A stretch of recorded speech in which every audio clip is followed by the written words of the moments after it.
picture of the old chambers and the new ones. What is it, man? Yeah. Here's the good chamber. You see, right there.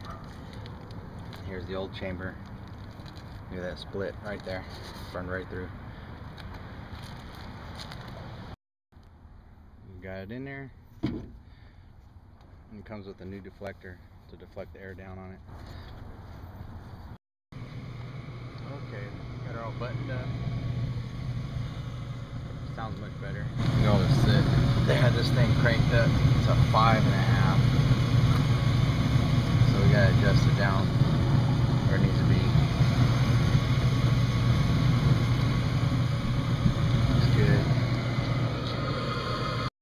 Now we'll clean it up a little bit more. We'll button it up. But thing's running like a champ now. It's on the old junk control, the old Goodman. It's a 2-ton, 45,000 BTUs. I didn't bring my combustion analyzer, but don't try it at home, but it smells good. Pressures are where we need to be. It's purring like a kit.